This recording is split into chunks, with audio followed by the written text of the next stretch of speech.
السلام علیکم ورحمت الله وبرکاته. امید لرم چې تاسو به ټول روغ جوړ خوشاله به یې، د ژوند په مزو کې به یې. عزتمندو، نن یو افسوسناکه واقعه مخې ته راغلې ده. نجیبه پیز چې دا د سوشل میډیا او د ټیک ټاک سټار ده، نن یې په ملیشیا کې ډیر خطرناک اکسیډنټ کړی دی. اکسیډنټ کې سر لګېدلی دی او هسپتال ته وړې ده. د بعضې نیوز مطابق خلک وایي چې نجیبه پیز په هسپتال کې وفات شوله او بعضې وایي چې ډیر په شدید حالت کې پرته ده، ایمرجنسي کې پرته ده. اکسیډنټ یې څنګه وکړلو، یعنی ګاډ یې څه سره جنګولی دی.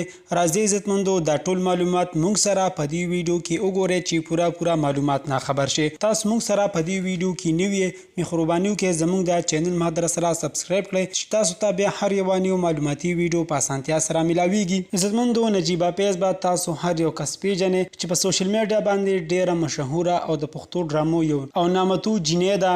څو ورځې وړاندې ملیشیا ته په پکنیک باندې تللې وه چې دوه جینکې هم ورسره وي، هغوی هم تللي وو. ملیشیا کې یوه لچا پروګرام کړی وو، دوی هغې پروګرام لا روان وو. دوی چې کله موټروی ته وختل، ګنټه نیمه یې سفر وکړلو، ګاډی هم موشن کې شولو. بعضې خلک وایي چې د ګاډي نه ټیر اوتی دی او فوټپات سره یې جنګولی دی، او بعضې نیوز والا وایي چې مخامخ ګاډي ته، یعنی غټ ګاډی و، هغې ته لاندې وتی دی. د دوی ګاډی ډیر زیات تیز و چې څنګه هغې سره ټکراو شوی دی، په دوی باندې سانټې اوښتې دي. یوه ملګری خو مړه ده او دا په هسپتال کې تشویشناک حالت کې پرته ده. بله جینۍ هم سره زخمی ده، هغې ته دومره تکلیف نشته دی، خو نجیبه پیز په ایمرجنسي حالت کې پرته ده. دوستانو، دعا ورته کوئ چې الله تعالی والا صحت ورکړي چې پاکستان ته واپس راشي. او دا بعضې نیوز والې مرګ خبر خوروي، خو عزتمندو مونږه ډېرې زیاتې رابطې وکړلې او ډېر زیات نیوز هم وکتل، خو نجیبه پیز وفات نه ده،